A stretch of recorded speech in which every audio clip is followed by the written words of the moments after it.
약합회 찬양대의 귀한 찬양 감사를 드립니다. 엊그제 점심을 먹고 해분에서 차를 마시면서 함께 하신 분들과 우리 권사님과 또 집사님들과 여러 이야기들을 나누던 중에 아주 심도 깊은 또 중요한 이야기를 나누게 되었습니다. 그 이야기의 내용은 이런 것이었습니다. 잘 살아야겠다. 그래서 어떤 집사님은 누구라고 밝히진 않지만 오늘 기도해 주신 집사님인데, 그 집사님은 그 주변에 있는 사람들에게 맛있는 거를 좀 잘 사줘야 되겠다라는 그런 말씀도 하셨고, 어쨌든 저는 이제 살면서 좋은 얘기는 못 들어도 죽었을 때 그 녀석 잘 죽었다라는 얘기는 안 들을 만큼 살아야 되겠다라는 얘기를 하기도 했습니다. 성도님들 가운데서 혹시 살아가시면서 욕 듣는 거를 좋아하시는 분은 없으실 겁니다. 물론 가끔가다 욕쟁이 할머니가 있는 그런 음식점에 가서 욕 들어 먹으면서 음식 먹으면 맛있겠다라고 생각하시는 분들도 있어서 가시는 분들도 있지만은, 이 싫은 소리들, 그러니까 나에 대해서 나쁘게 얘기하는 소리를 이렇게 들으면서 살기를 원하시는 분은 한 분도 안 계실 거라 생각합니다. 그러니까 나에 대한 칭찬을 듣던지, 오늘 말씀에 나타나는 것처럼 예수님이 들으신 것처럼 어떤 감사의 인사를 듣는다든지, 그러니까 나에 대해서 좋은 이야기들을 우리는 듣고 싶어 한다라는 것이죠. 그러니까 상대방으로부터 좋은 사람이라는 평가를 받고 또 좋은 사람이라고 하는 인정을 받으면서 살고 싶은 것이 우리의 속마음이라는 것입니다. 그래서 예수님께서는 산상수훈을 통해서 우리들에게 이런 말씀을 주셨습니다. 마태복음 7장 12절을 보시면 일명 황금률이라고 불리는 말씀인데, 거기 예수님께서 이렇게 말씀을 하셨죠. 그러므로 무엇이든지 남에게 대접을 받고자 하는 대로 너희도 남을 대접하라. 이것이 율법이요 선지자니라 라고 그렇게 말씀을 하셨습니다. 그러니까 말씀 그대로 대접을 받고 싶으면 받고 싶은 만큼 대접을 하라는 것입니다. 그러니까 만약 내가 인정과 칭찬을 받고 싶다면 먼저 내가 남을 인정하고 칭찬해야 한다라는 말씀이기도 하죠. 그래서 이것이 예수님이 하신 말씀뿐만 아니라 우리 속담 가운데서도 있습니다. 가는 말이 고와야 오는 말이 곱다라는 말도 있죠. 내가 상대방에게 좋은 행동, 좋은 언어를 했을 때 상대방이 또 나에게 좋은 반응을 해준다. 그것이 돌아오게 된다라는 그런 말이기도 합니다. 근데 이 예수님의 말씀, 황금률에 있는 이 말씀과 또 이 속담에 숨겨진 또 다른 의미는, 우리가 서로 좋은 것을 내가 먼저 해야 되는 것도 있지만, 이 서로 좋은 것이 서로 간에 오고 가야 한다라는 말씀이기도 한 겁니다. 그러니까 오늘 말씀에도 나오지만 이 선한 것으로 갚을 줄 알아야 한다라는 것이죠. 오늘 말씀을 보시면 예수님과 또 나병 환자 10명 중에 딱 한 명과 좋은 이 선한 말들이 오고 가는 것을 볼 수 있습니다. 오늘 15절부터 읽어주셨지만은 전체적인 내용을 보기 위해서는 저희가 11절부터 이렇게 좀 살펴볼 필요가 있는데, 이 11절부터 보시게 되면은 예루살렘에 예수님이 가시는 중이었습니다. 예루살렘에 가시던 중에 한 마을로 이제 들어가셨죠. 그런데 그곳에 10명의 나병 환자들이 기다리고 있었습니다. 그러니까 예수님이 그 마을에 들어오신다라는 소식을 어떻게 들었는지는 잘 모르겠지만, 이 나병 환자 10명이 예수님을 보려고 준비하고 있었습니다. 그런데 성경을 보니까 그들이 12절에 예수를 만나기는 만났는데, 예수님을 만났지만 멀리 서서 있었다라고 성경은 기록을 하고 있습니다. 레위기 13장 46절과 민수기 5장 2절을 보게 되면 나병 환자는 다른 사람과 격리되어야 한다는 그런 율법 말씀이 있기 때문에 이 10명의 나병 환자는 예수님께 가까이 다가갈 수가 없었습니다. 그러니까 철저히 사회와 단절되어서 살아갔고 심지어 사랑하는 가족들과도 생이별을 해야만 했던 것이 이 나병 환자들이었습니다. 그러니까 다른 사람들 곁에 다가갈 수가 없었죠. 혹시라도 다른 사람이 나에게 다가올 때는 입을 가리고 나는 부정하다 하면서 이 다른 사람, 나병이 걸리지 않은 다른 사람이 나에게 오는 것을 차단해야만 하는 그런 의무가 있었습니다. 그래서 그들은 멀리 서서 예수님께 소리를 지릅니다. 누가복음 17장 13절에 보시면 이렇게 그들이 외칩니다. 예수 선생님이여 우리를 불쌍히 여기소서. 뭐든 멀리 서서 예수님께 들릴 정도로, 그 거리가 얼마나 되는지는 모르겠지만 그들의 생존에 관한 문제이기도 하고 이 기회를 놓치면, 그러니까 두 번 다시 올 수 없는 기회이기 때문에 얼마나 큰 소리로 부르짖었는지는 우리가 상상해 볼 수 있을 겁니다. 큰 소리로 예수님께 간절히 요청하죠. 불쌍히 여겨달라고. 그러자 예수님께서 이 10명의 나병 환자들을 보고 말씀하십니다. 14절 상반절에 이렇게 말씀하십니다. 가서 제사장들에게 너희 몸을 보이라라고 말씀을 하십니다. 그러니까 불쌍히 여겨주세요 라고 하는 말은 내 몸을 고쳐달라라고 하는 그런 외침이지 않습니까? 그러면 예수님께서 너희들 다 낫어 이렇게 말씀해 주시면 될 텐데 그런 표현이 나오질 않습니다. 그냥 가서 제사장들에게 너희 몸을 보이라라고만 말씀하고 있습니다. 나았다, 치료되었다, 회복되었다라는 표현은 없지만 이미 이 예수님의 말씀에는 권세가 있고 능력이 있기 때문에 그 말씀이 임하는 순간 그들의 몸에서 치유의 역사가 시작이 되었던 것이고, 또한 나병이 이미 치유되었음을 선포되는 말씀이기도 했던 것입니다. 그래서 이 누가복음 17장 14절 하반절에서는 이렇게 표현하고 있습니다. 그들이 가다가 깨끗함을 받은지라라고 말씀을 하고 있습니다. 예수님께서 하시는 말씀을 듣고 야 제사장들에게 가라고 하는 말씀을 듣고 이들이 제사장들에게 가다가 그들을 서로 이렇게 바라보는데 그 나병들이 막 치료가 되는 겁니다. 가던 길에서, 길 가운데서 이들이 변화되었던 것입니다. 마치 다메섹 도상에서 사울이 예수님을 통해서 바울로 변화되는 기적이 일어났듯이 이 나병 환자들도 그러한 기적을 체험하고 있었다라고 하는 것입니다. 그런데 그 가운데 한 사람이 유독 특이하게 좀 나서는 튀는 행동을 하게 됩니다. 오늘 15절을 한번 함께 보시겠습니다. 그 중에 한 사람이 자기가 나은 것을 보고 큰 소리로 하나님께 영광을 돌리며 돌아와. 아멘. 10명이 다 치료가 되었을 겁니다. 우리가 감기 나은 것도 이렇게 좀 편하기도 한 것처럼 나병에서 고침을 받았다라고 하는 건 얼마나 기뻤겠습니까? 서로 완치된 그 모습을 보고 우리가 강조하는 생활 속 거리두기는 접어두고 막 침 튀기면서 막 기뻐하고 서로 얼싸안고 그랬을 거라고 충분히 생각할 수 있습니다. 그런데 다들 그러는 중에 유독 한 사람만이 자기가 나은 것을 보고 큰 소리로 하나님께 영광을 돌리고 또 돌아왔다라고 그렇게 기록을 하고 있습니다.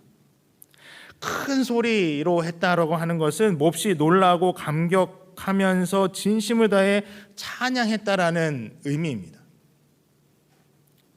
물론 나머지 9명이 너무 기쁨에 도취되어서 하나님께 영광을 안 돌렸는지, 아니면 이 한 사람보다는 작은 소리로 영광을 돌렸는지는 잘 알 수 없지만, 정확히 알 수 없지만, 그러나 분명한 것은 유독 눈에 띄게 한 명이 큰 소리로 하나님께 영광을 돌렸다라고 하는 것입니다. 왜 그랬을까요? 이 한 사람은 다른 9명보다 더 감격했던 것입니다. 자신이 나병에서 치료받은 것에 대해서 더 감격을 했던 것이죠. 예수님의 은혜에 남들보다 더 감사했던 것입니다. 여러분, 우리가 똑같은 어려움과 똑같은 문제를 겪고 있더라도 그 문제가 해결되었을 때 사람마다 느끼는 그 감사함의 정도는 다를 수 있다라고 생각을 합니다. 제가 신대원 1학년에 입학했을 때 저랑 같이 공부했던 친구들은 3학년이었습니다. 그러니까 이 말은 제가 삼수했다라는 거죠. 시험을 2번 떨어졌습니다. 그래서 아까 교역자 사무실에서도 뭐 어떤 얘기 중에 잠깐 제가 얘기를 하기도 했지만은 이 삼수까지 하다 보니까 제가 섬기던 교회 그때 유치부를 섬기고 있었는데 유치부 부장님이 좀 제가 안쓰러웠는지 홍삼을 이만큼을 이제 다려 주신 겁니다. 예, 결과가 발표되고 얼마 안 있어서. 그래서 감사했죠. 감사했고 되게 부담도 되긴 했습니다. 뭐 다행히 이제 그거 먹고 어쨌든 합격을 했는데 이제 최종 결과 발표되기 전에 이제 저를 이제 중고등부로 보내셔서 이제 부서가 바뀌긴 했지만 어쨌든 그 삼수 끝에 합격을 했을 때 얼마나 기쁘고 감사했는지 모릅니다. 그래서 당시 이제 섬기던 교회에서 이제 저희 교회처럼 점심시간에 떡을 내지 않습니까? 어떤 감사한 일들이 있을 때 그래서 부모님께 이제 말씀을 드려서 이대로 지나갈 수는 없다. 저 때문에 마음고생하신 분들도 많고 어쨌든 전체적으로 이렇게 갚을 수 있도록 이렇게 뭐 좀 해달라 그래서 떡을 좀 대접을 했습니다. 그리고 그 섬기던 교회 이제 담임 목사님과 또 부목사님들 또 함께 있는 이제 동료 이제 전도사님들 해가지고 이 교역자들과 또 교회 사무실 식구들을 이렇게 모시고 VIP들만 올 수 있다는 빕스에 가서 식사 대접을 하고,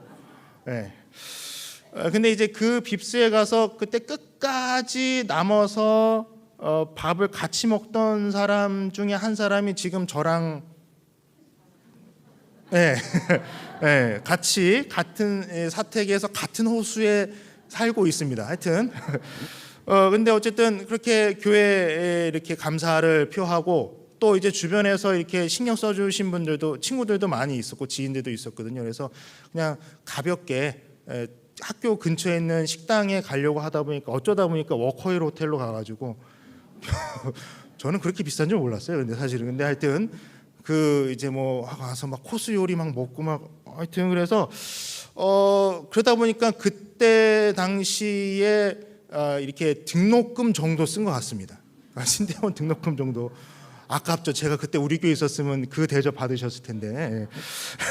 근데 어쨌든 그동안 마음고생하며 힘들었던 것, 그리고 매일같이 기도탑에 가서 울면서 기도하며 매달렸던 그 시간들을 하나님께서 보상해 준 것 같아서 너무 감사했습니다. 아마 오늘 그 중에 한 사람이 저와 같은 그런 처지가 아니었겠는가라는 생각이 드는 겁니다. 근거 없이 드리는 말씀이 아니라 오늘 16절을 보시게 되면은 이 사람이 사람의 상황이 아주 특별했다라는 것을 말씀하시는데 이 16절 후반절에 그 한 사람이 사마리아 사람이었다라고 말씀하고 있습니다. 사마리아 사람은 이방인입니다. 여러분, 이 당시에 이방인, 예수님이 의도적으로 그렇게 말씀하시긴 하셨지만 수로보니게 여인을 향해서, 이방인인 수로보니게 여인을 향해서 뭐라고 표현하셨냐면 개라고 표현을 하셨습니다. 정말 그렇다라는 것은 아니지만 의도적으로 빗대어서 개와 같다라고 그렇게 말씀을 하셨습니다. 그러니까 이때 당시에 유대인들이 사마리아인을 바라보는 그 시각, 관점이 그랬다라고 하는 것입니다. 사실 사마리아 사람들은 자신들이 원해서 그렇게 비난을 받게 된 것은 아니었거든요. 역사적으로 이제 그 나라가 북이스라엘이 망하게 되면서 다른 민족들이 들어오게 되고 그러면서 이제 막 이제 결혼들을 하지 않습니까? 그러다 보니까 이 남쪽 남유다 쪽에서는 그들을 보고 순수하지 못한 혈통이다. 뭐 이렇게 하면서 그들을 뭐 원수처럼 여기기도 하고 또 개나 또 돼지 같은 그런 불결한 짐승으로 취급하기도 했습니다. 그러다 보니까는 뭐 서로 갈등의 골도 깊어지고 어쨌든 유대인의 입장에서는 이 사마리아인을 되게 혐오했다라고 하는 것이죠. 근데 그렇게 혐오의 대상이었던 그렇게 바닥으로 취급받던 자신이 유대인인 예수님으로부터 은혜를 받아서 자신이 치유되었기 때문에 그 감격 또 그 심정은 이루 말할 수 없었을 것이라는 것이죠. 그래서 큰 소리로 영광을 돌렸고 또 돌아왔습니다. 돌아와서 이가 한 행동, 예수님의 발 아래 엎드려서 감사하다라고 그렇게 고백을 하고 있습니다. 저는 이 장면에 주목했습니다. 돌아와 감사하는 것. 사실 지금 빨리 가서 제사장에게 완치 판정을 받으면 나병이 걸리기 이전의 정상적인 삶으로 돌아갈 수 있습니다. 자신을 이렇게 소외하던 또 자신이 멀리해야만 했던 가족들, 공동체 안으로 다시금 들어가서 예전과 같이 더 기쁨의 삶, 평범한 삶을 누리게 될 수 있습니다. 마치 지금 우리가 마스크를 다 던져버리고 이제 가까이 앉아서 이야기 나누고 할 수 있는 것처럼 그러한 시절로 다시금 돌아갈 수 있다라는 것입니다. 그런데 이 9명의 사람들은 그러한 자신들의 삶을 누리기 위해서 그냥 자신들이 가던 길을 갔다라고 한다면 그 중에 한 사람인 이 사마리아 사람, 이방인은 자신이 가던 길을 다시금 되돌아왔다라는 것입니다. 감사하려고 자신에게 부여된 그 삶을 충분히 누릴 자격이 되는데도 불구하고 그 삶을 누리기 이전에 예수님께 감사하기 위해서 가던 길을 돌아왔다라는 것입니다. 사실 오늘 말씀은 이제 다음 주에 우리가 맞이하게 된 맥주감사주일이나 또는 추수감사주일에 많이 선택되어져서 설계되어지는 말씀입니다. 그런데 저는 이 감사하는 모습이 문득 헌신의 모습으로 보여져서 그래서 이렇게 말씀을 드리는 겁니다. 자주 말씀드리지만 헌신이라는 것이 마음으로만 끝나서는 안 된다고 말씀을 드리고 있습니다. 사전적인 의미도 분명히 얘기합니다. 몸과 마음을 바쳐 있는 힘을 다하라고 사전도 정의를 하고 있다라고 또 말씀을 드리고 있습니다. 그러니까 돌아와 진행하던 방향의 반대 방향으로 돌아오는 겁니다. 그러니까 마음만 하나님 감사합니다가 아니라 정말 그 감사함을 표현하기 위해서 자신의 몸을 돌이켰다라고 하는 것입니다. 그 모습이 저에게는 헌신의 모습으로 다가왔다라는 것입니다. 또 이 표현은 삶의 방식을 바꾼 것이고 삶의 가치관을 바꿨다라는 것입니다. 예수님의 능력을 인정했고 그분께 감사하기 위해서 그의 삶의 방향을 돌렸다라고 하는 것입니다. 물론 이제 나머지 9명도 감사하게 여겼을 것입니다. 감사하는 마음이 있었고 가면서 예수님 너무 감사하다 분명히 얘기했을 겁니다. 그러나 큰 소리로 영광을 돌리면서 몸을 돌이켜 감사를 표현하기 위해서 헌신하기 위해서 온 사람은 단 한 명에 불과했다라고 하는 것입니다. 예수님을 잊었던 것이죠. 올챙이적 시절의 생각들을 잊게 된 것일 수도 있습니다. 17절에 보시면 예수님이 이렇게 말씀하십니다. 예수께서 대답하여 이르시되 10사람이 다 깨끗함을 받지 아니하였느냐? 그 9은 어디 있느냐? 분명히 10명이 다 깨끗함을 받았다라고 예수님께서 말씀하십니다. 근데 왜 너 혼자만 왔냐라고 말씀하시는 거죠. 모두가 다 하나님의 사랑과 은혜를 입고 기적을 체험했는데 왜 너 혼자 왔냐라고 묻고 계시는 겁니다. 그런데 이 말씀은 예수님께서 이렇게 말씀하시면 돌아온 한 사람 또는 돌아오지 않은 9사람만을 향한 말씀이 아닙니다. 오늘을 살아가는 우리를 향한 말씀이기도 한 것입니다. 우리 자신은 나 자신 이 두 부류의 사람들 가운데 어디에 속해 있느냐라는 것입니다.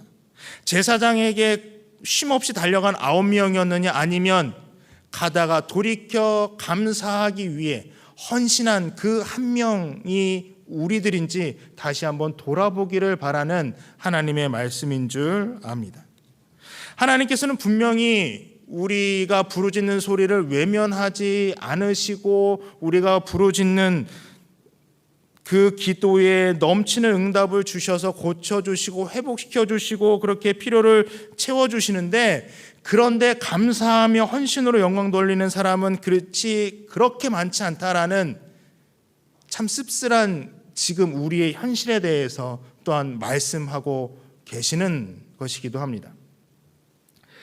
성도님들이 많지 않은 교회에 있을 때 그 성도님들이 이런 말씀을 하시는 걸 종종 들었습니다. 큰 교회는 사람이 많으니까 일할 사람이 많아서 좋겠다라고 하는 그런 말씀들을 많이 하셨습니다. 그때는 한 교인이 한 50여 명 되는 그런 지하에 있는 개척교회에서 사역을 하고 있을 때인데, 물론 이제 그렇게 생각을 할 수가 있죠. 근데 제가 큰 교회에 잠깐 있어 봤는데 그게 아니더라고요. 저의 시야가 좁아서 그랬는지는 모르겠지만은 헌신하는 분들만 그 교회도 헌신을 했습니다. 그때 당시 이제 수석 목사님께서 말씀해 주신 게 한 10,000명 정도 출석을 한다라고 들었었는데 그 중에서 하시는 분들만 하시더라고요. 그러니까 저의 시야가 좁아서 그런지는 모르겠습니다만은 저랑 같이 있던 분들 가운데 정말 시간을 쪼개서 중등부 교사를 하시고 또 오후 예배 찬양대가 따로 있어서 그 찬양대에 또 헌신하시고 이런 분들이 계셔서 그랬는지 모르겠지만 모두가 다 받은 은혜만큼 하나님께 헌신하지는 않은 것 같다라고 하는 그런 안타까운 생각이 들었던 적이 있습니다. 그러면 도대체 이 돌아온 사마리아 사람은 무엇을 그렇게 헌신했기에 이야기를 하느냐? 사실 눈에 띄는 건 없습니다. 특별한 건 없습니다. 마리아처럼 예수님께 향유를 들이붓거나 이렇게 한 것도 없습니다. 하다못해 이 보리떡 5개와 물고기 2마리를 예수님께 드렸던 그 아이처럼 뭔가 그런 작은 도시락도 없습니다. 그냥 이 사람이 한 건 온 겁니다. 그러니까 예수님께 돌아온 것밖에 없습니다. 그래서 감사합니다라고 한 겁니다.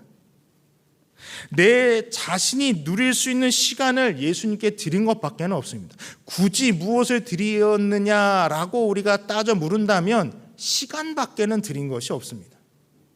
예수님을 위해서, 하나님을 위해서 그 시간을 쓴 겁니다. 나에게 주어진 시간을 쓴 겁니다.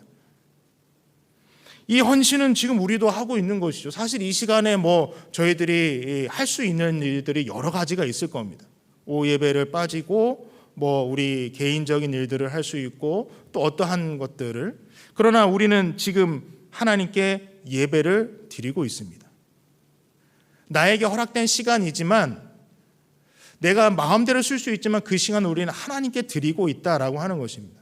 저는 이것도 헌신이라고 생각을 하기 때문에 말씀을 드리는 겁니다. 그러니까 하나님께서 우리가 헌신해야 된다라고 할 때 특별한 것 그런 걸로 하나님께서는 우리가 헌신하기를 원하시지는 않는다라는 것입니다. 너무 무리해서 우리가 터무니없는 그런 거를 요구하신다, 그렇진 않습니다. 오늘 아가페 찬양대가 찬양을 해주셨는데 저보고 야, 너 아가페 찬양대 가서 찬양해. 일단 성별로 제가 들어갈 수가 없습니다. 그리고 제가 찬양대를 해본 적이 딱 3개월밖에 없기 때문에 들어갈 수도 없습니다. 그러니까 우리에게 무리한 걸 요구하시지는 않는다라는 겁니다. 내가 할 수 있는 것, 나에게 있는 것, 내가 가지고 있는 것, 그 가운데서 하나님께 충분히 드릴 수 있는 것을 통해서 하나님께서는 헌신하기를 원하신다라고 하는 것입니다. 그런데 더 감사한 것은 이러한 모습으로, 이러한 것으로 헌신할 때 우리 주님께서는 가만히 계시지 않는다는 것입니다. 우리 19절 말씀을 마지막으로 한번 보시겠습니까? 그에게 이르시되 일어나 가라 내 믿음이 너를 구원하였느니라 하시더라. 아멘. 여기서 말씀하시는 것 구원입니다. 앞서 이 사람이 받은 것은 영적인 회복입니다. 여기서 말씀하시는 구원이라고 하는 것은 육체적인 그런 회복을 이제 나병에서 이제 치료받는 육체적인 회복을 이 사람이 체험을 했죠. 근데 이제는 이 사람이 받는 그 은혜는 무엇이냐면 영적인 회복이라는 것입니다. 영적인 축복을 받고 있다라고 하는 것입니다. 영적으로 구원을 받고 있다. 하나님께서는 이 10명의 나병 환자들에게 은혜를 베푸셨듯이 지금도 여전히 우리들에게 하나님의 은혜를 동일하게 부어주시는 줄 믿습니다. 근데 그러면서 하나님은 기다리고 계신다라는 것이죠. 예수님께 돌아와서 큰 소리로 영광 돌리며 우리의 작은 것이지만 시간을 들여 하나님께 헌신할 수 있는 그 한 사람을 바라고 계신다라고 하는 것입니다.